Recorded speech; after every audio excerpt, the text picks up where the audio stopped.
Selamat siang, perkenalkan saya David Ferianto. Pada kesempatan kali ini saya akan mempresentasikan tentang strategic planning pada PT Wilmar Cahaya Indonesia Tbk. Dalam strategic management itu ada 4 tahapan, dimulai dari environmental scanning, strategi formulation, strategi implementation, dan strategi evaluation. Kita masuk yang pertama dalam environmental scanning, yaitu ada internal environmental. Kita mulai dalam mengkaji current situation. Ini adalah sejarah dari PT Wilmar, di mana PT Wilmar itu berdiri pada tahun 1968 dan awalnya bernama CV Zahaza Kalbar. Kemudian semakin tahun semakin berkembang, sampai pada akhirnya pada tahun 2013, perusahaan ini berubah nama menjadi PT Wilmar Cahaya Indonesia Tbk dan berada di bawah naungan Grup Wilmar International Limited yang sahamnya tercatat di Bursa Efek Singapura.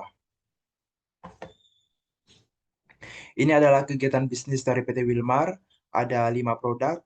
Yang pertama ada JBS, ada es krim Fat, ada minyak goreng Fortune, ada cocoa butter replacer, dan confectionery fat.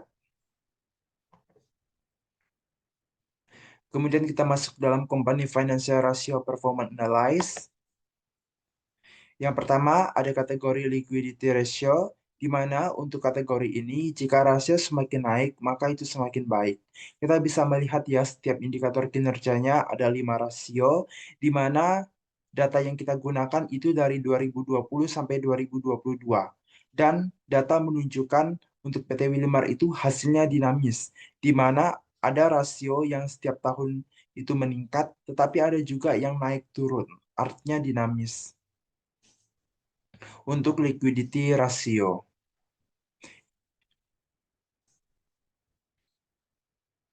Untuk kategori yang kedua itu leverage ratio, di mana untuk kategori ini jika rasio semakin menurun itu maka semakin baik. Untuk kategori ini kita juga bisa melihat bahwa datanya itu dinamis, kadang semakin mengecil, kadang naik turun. Untuk yang ketiga itu ada activity ratio, di mana untuk kategori rasio ini, jika rasio semakin tinggi maka itu semakin baik. Sama untuk kategori ini, PT Wilmar memiliki rasio yang cukup dinamis, artinya ada yang setiap tahun naik, ada juga yang naik turun. Untuk rasio keempat itu ada profitability ratio, di mana untuk rasio ini semakin naik rasionya maka semakin baik. Dalam rasio ini PT Wilmar juga dinamis, kadang naik turun, kadang juga semakin tahun itu semakin naik. Untuk berikutnya ada box to market ratio, di mana untuk rasio ini semakin naik juga semakin baik.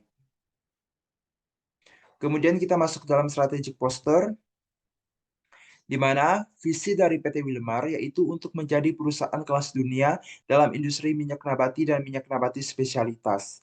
Untuk misinya itu ada 4, bisa kita lihat di mana PT Wilmar mempunyai misi untuk menghasilkan produk bermutu tinggi dan memberikan layanan terbaik terhadap semua pelanggan, meningkatkan kompetensi dan keterlibatan karyawan dalam pencapaian visi tersebut, dan meningkatkan kepercayaan dan membina hubungan yang baik dengan agen pemasok masyarakat dan pemerintah.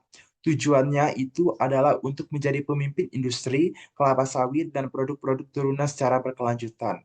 Untuk strateginya, yang dijalankan adalah tetap menjaga mutu produk dan melakukan inovasi serta efisiensi. Untuk kebijakannya ada beberapa, di antaranya ada kebijakan transaksi material, kebijakan dividen, kebijakan perubahan akuntansi, kebijakan anti korupsi, dan sebagainya. Untuk core value-nya ada profesionalisme, kerendahan hati, integritas, kerja keras, dan kepemimpinan.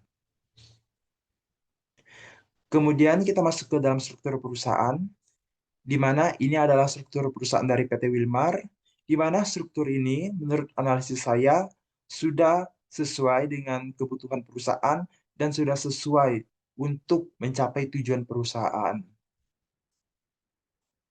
Kemudian kita masuk ke dalam GCG, Corporate Good Governance, di mana GCG yang diterapkan oleh PT Wilmar itu berprinsip pada 5 prinsip dasar GCG, yaitu transparansi, akuntabilitas, pertanggungjawaban, independensi, dan prinsip kewajaran.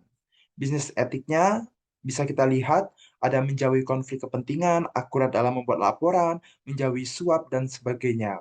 Untuk CSR, juga PT Wilmar telah melakukan tanggung jawabnya dengan baik. Di antaranya ada bantuan untuk program COVID-19, bantuan untuk meresmikan kampung tenun, dan sebagainya. Kemudian kita masuk ke functional business analysis, di mana dalam functional business analysis itu kita akan mengkajinya dalam beberapa kategori. Yang pertama itu ada kategori marketing, untuk fungsi bisnisnya itu ada 4P, di mana dari 4P ini kita menganalisis komponen penentu kekuatan strategis dan komponen penentu kelemahan strategis.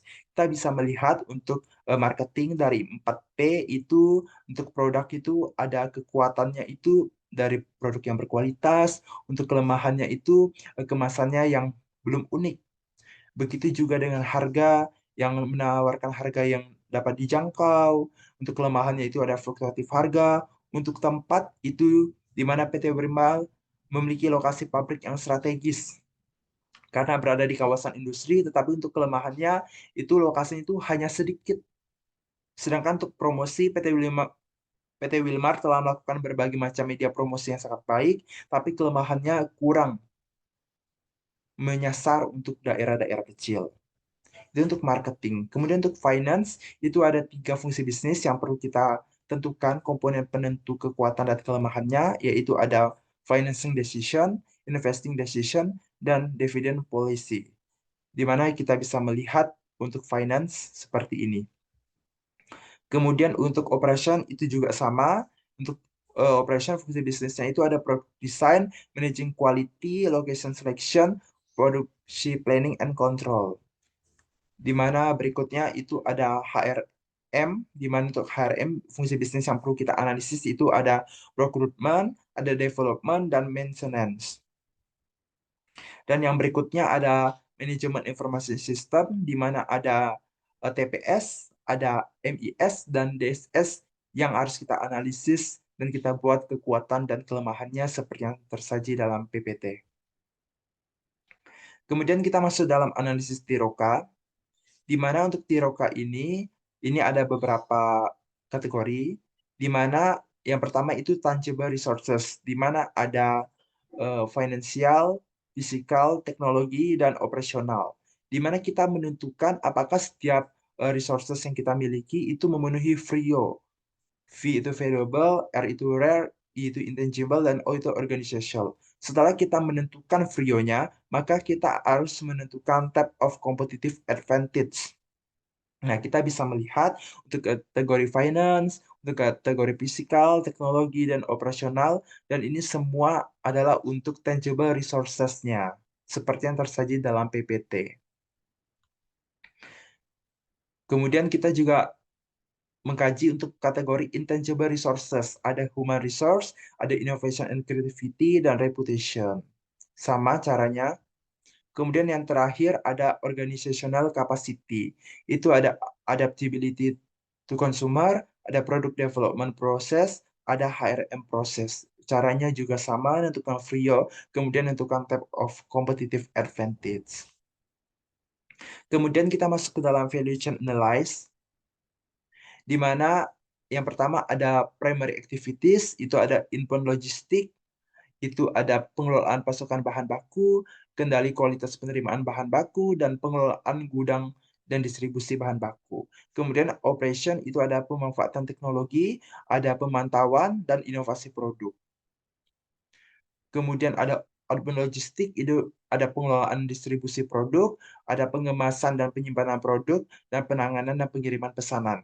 Kemudian marketing and sales, itu ada strategi pemasaran terarah, ada promosi dan branding, kemudian ada manajemen hubungan pelanggan. Kemudian untuk berikutnya ada service, itu ada edukasi penggunaan produk, ada pemeliharaan produk efektif, dan pelayanan pasca penjualan. Kemudian untuk support activity, itu ada infrastruktur, ada HRM, kemudian ada teknologi development dan procurement-nya. Ini kita bisa melihat untuk detail-detailnya. Kemudian kita masuk ke dalam tabel IFAS, di mana dalam pembuatan tabel IFAS kita harus menentukan dulu internal strategi faktor. Ini ada untuk strength-nya, itu ada produk, ada price, ada place, ada promotion, ada development. Ini di mana ini saya ambil dari fungsi bisnis analyze-nya. Kemudian kita tentukan weight-nya, ini didapatkan dari kalkulator AHP. Kemudian kita berikan ratingnya 1 sampai 5, di mana 5 itu tertinggi, terbaik, 1 itu terendah. Kemudian kita dapatkan skornya itu dengan mengalihkan weight dan ratingnya. Kemudian kita dapatkan di mana total strength-nya itu adalah 2,532. Dan untuk explanation-nya ini menjelaskan kenapa kita memilih internal strategi faktor, kenapa kita memberikan ratingnya 5, dan kenapa kita memberikan skornya segitu. Kemudian ini untuk weakness-nya, caranya sama, dan kita bisa melihat di mana total weakness-nya itu 1,035, sehingga total skor untuk IFAS itu 3,567, dan ini dapat kita tarik kesimpulan bahwa ini cukup baik, di mana perusahaan PT Wilmar mampu memanfaatkan strength-nya dan mampu mengatasi weakness-nya, sehingga kesimpulannya PT Wilmar sudah cukup baik dari tabel IFAS ini. Kemudian kita masuk ke dalam analisis eksternal environmental, di mana yang pertama itu ada pest analysis.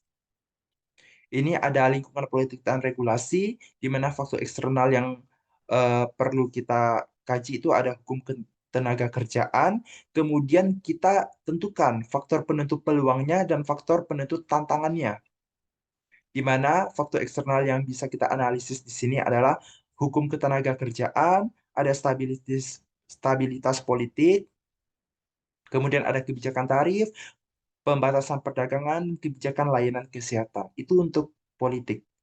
Kemudian untuk ekonomi itu ada tingkat inflasi, ada tingkat konsumsi rumah tangga, kemudian ada pertumbuhan ekonomi, nilai tukar, akses kredit, itu untuk ekonomi.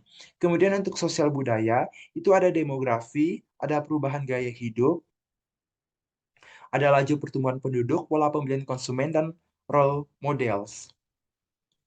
Kemudian untuk lingkungan teknologinya, itu ada otomatisasi, ada perlindungan paten, ada aktivitas R&D, penemuan teknologi baru, dan hubungan dengan kerja jarak jauh. Untuk ekologi itu ada perubahan iklim, ada degradasi lingkungan, ada bencana alam, ada sampah plastik, dan polusi yang bisa kita analisis untuk peluang dan tantangannya. Kemudian kita masuk ke dalam five forces. Di mana untuk membuat tabel ini, di mana kita harus tentukan dulu eksternal strategi faktornya, itu ada 6, kemudian kita tentukan weight-nya dari AHP, kemudian kita berikan ratingnya, kemudian kita kalikan rating dan weight-nya untuk mendapatkan skornya, dan kita interpretasi kekuatannya, apakah rendah, apakah medium, apakah tinggi, apakah sangat rendah ataupun sangat tinggi, dan kita beri eksplanasinya untuk menjelaskan kenapa kita memberikan rating segitu, kenapa interpretasinya segitu, dan bagaimana strategi faktor ini berpengaruh. Yang pertama itu ada trade of need entrance, ada rivalry among excel firm, trade of substitute product of service, kemudian ada bargaining power of buyer, bargaining power of supplier, dan yang keenam ada relative power of other stakeholder. Di mana untuk tabel five porter first ini total skornya adalah 3,73, dan ini menandakan bahwa PT Wilmar memiliki eh, kondisi yang cukup baik dalam five porter forces ini. Berikutnya kita masuk dalam customer analysis. Ini ada market area, di mana ada beberapa negara yang menjadi market area dari PT Wilmar, dengan customer-nya itu sama rata-rata, dan jenis produk yang dijual juga sama, seperti yang sudah saya sajikan di awal, dan untuk statusnya itu juga sama di setiap negara, bisa kita lihat. Kemudian kita masuk dalam strategi grup, di mana untuk strategi grup ini ada dua Indikator variabel yaitu harga dan lini produk, di mana kita bisa melihat ada beberapa pesaingnya, ada PT Salim, ada Sinarmas, dan PT Bina Karya Prima. Dan PT Wilmar untuk lini produk itu ada di tingkat kedua. Untuk lini produk maksud saya ada tingkat ketiga dan untuk harga itu di tingkat kedua. Berikutnya kita masuk ke key success factor analysis.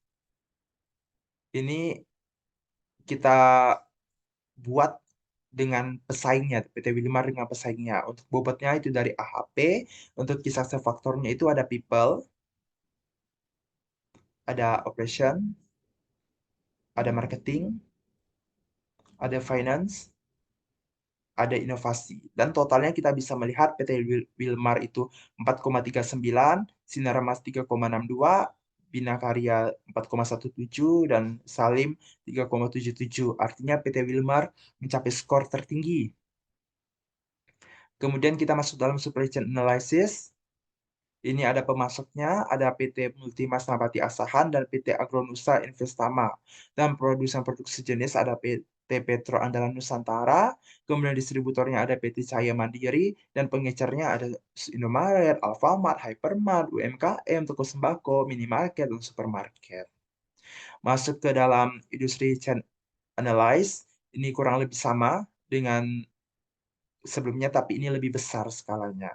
Di mana pemasok utamanya itu ada PT Multimas, Nabati Asahan, dan PT Agronusa Investama.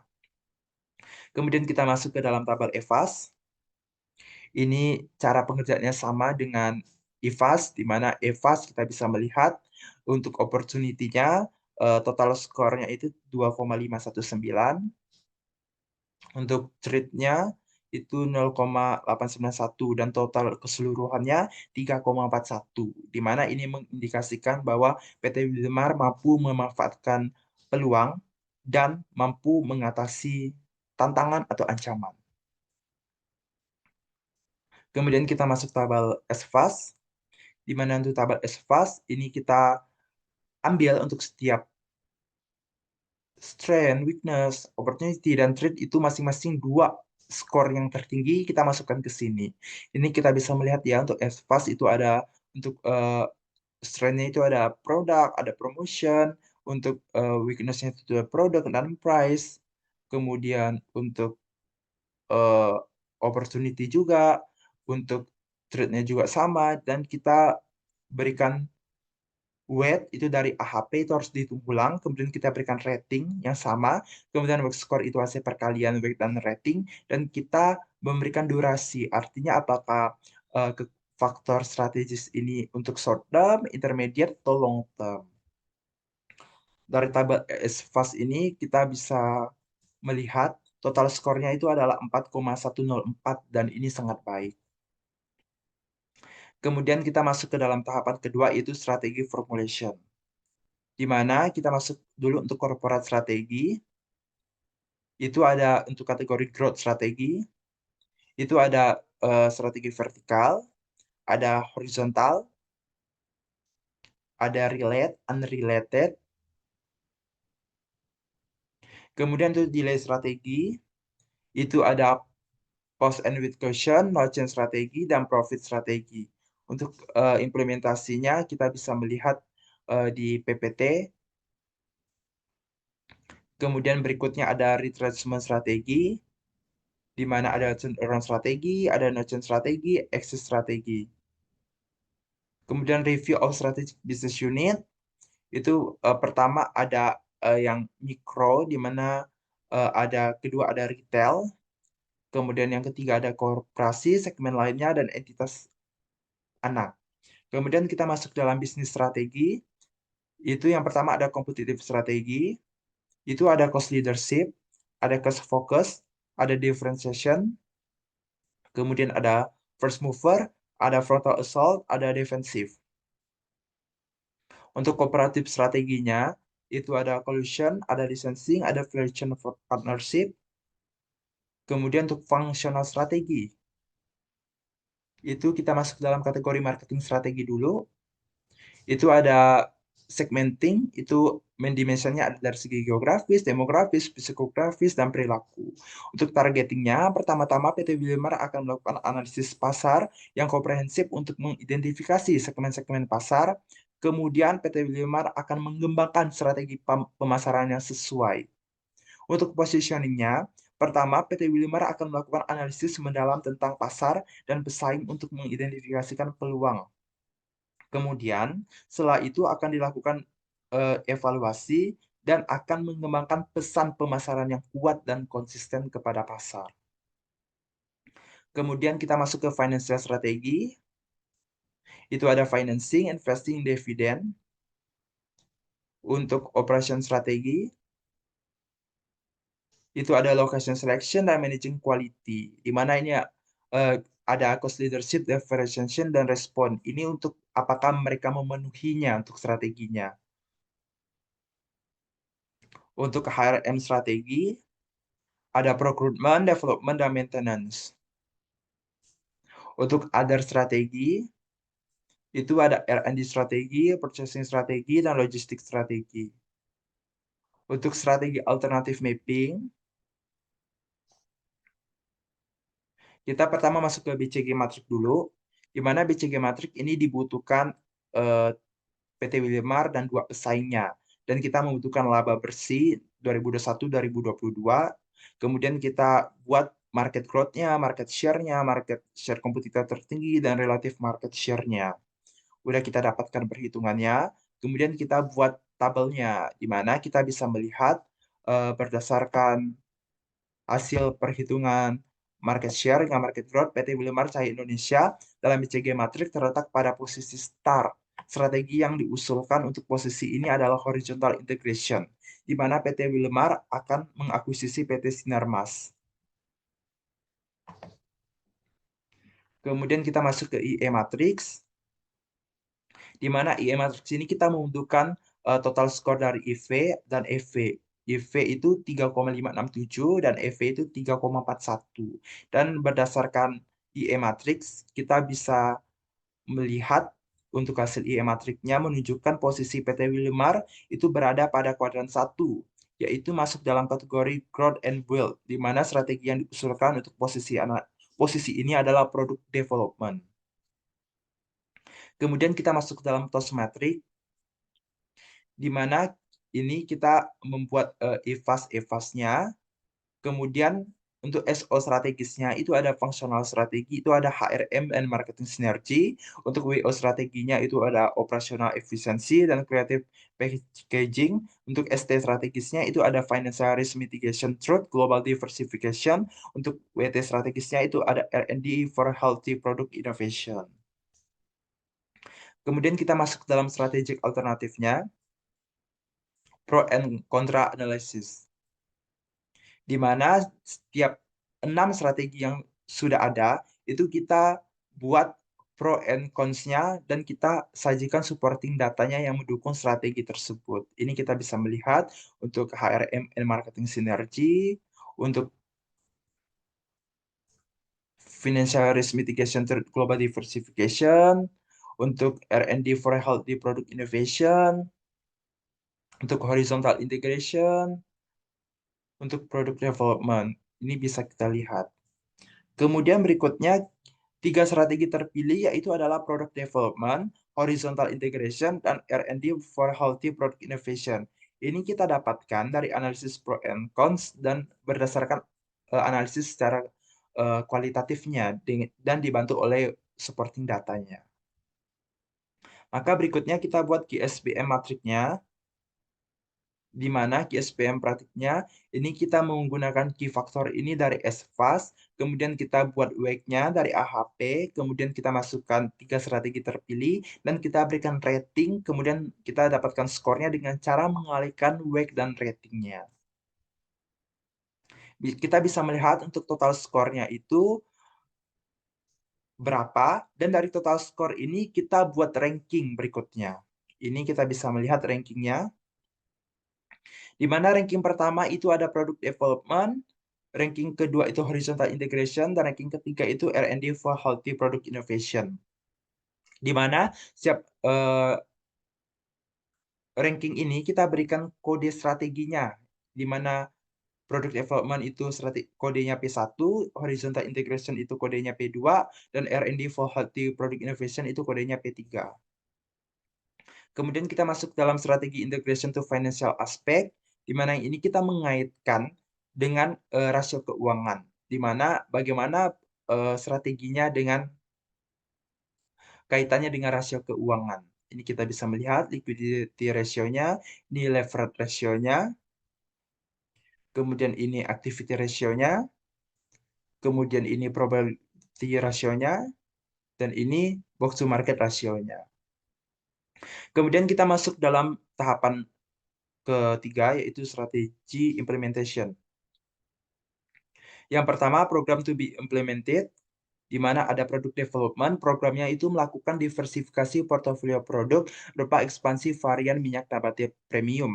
Untuk strategi kedua, horizontal integration, itu programnya mengakuisisi PT Sinarmas. Dan untuk strategi ketiga, yaitu R&D for Healthy Product Innovation, itu programnya melakukan penelitian dan pengembangan tentang healthy cooking oil innovation. Kemudian kita buat people-nya. Yang untuk mengimplementasikan programnya, ini kita bisa melihat untuk program pertama, itu people-nya ada contohnya research and development team, marketing development, dan sebagainya. Untuk program kedua, itu ada merger acquisition team, executive leadership team, legal and regulatory, dan sebagainya. Untuk strategi ketiga, itu ada research and development team, nutrition and health expert team, marketing department, dan sebagainya. Kemudian kita buat budgetnya, artinya biayanya. Di mana untuk program satu itu kita buat setiap aktivitasnya, ada activity kodenya, kita kasih kodenya, dan setiap activity ini kita buat budgetnya. Di mana total untuk program satu itu ada 3M. Kemudian untuk program 2 totalnya itu ada 37M, 701 juta. Untuk program ketiga totalnya itu ada 2M, dan total keseluruhannya itu ada 43M 551 juta. Kemudian kita buat prosedurnya. Prosedurnya ini adalah pelaksanaannya. Jadi dari bulan 1 sampai bulan 12 pelaksanaannya kapan untuk setiap aktivitinya. Ini untuk program 1, ini untuk program kedua, dan ini untuk program ketiga. Kemudian kita masuk ke dalam tahapan terakhir, yaitu strategi evaluation. Pertama, kita buat balance scorecard-nya dulu. Ini untuk strategi map-nya, di mana kita membuat dari beberapa aspek perspektif. Ada financial perspektif, customer perspektif, internal business process perspektif, dan learning and development perspektif. Di mana ini didapatkan dari objektif atau tujuan dari masing-masing. Untuk lebih jelasnya, kita bisa melihat dalam balanced scorecard. Nah, ini untuk perspektifnya dan objektifnya itu kan setiap perspektif ada 3 objektif yang kita tadi udah cantumkan di strategi map-nya. Kemudian untuk tabel yang ini kita tambahkan lagi untuk eh, pengukurannya, targetnya, dan yang terakhir ini untuk inisiatifnya. Kita bisa melihat ya.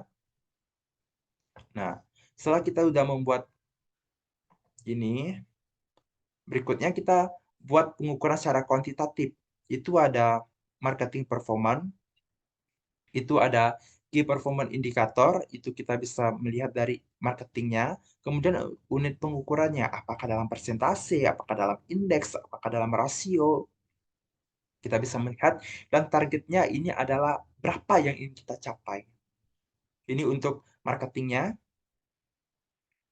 dan ini untuk HRM-nya, ini untuk operationnya,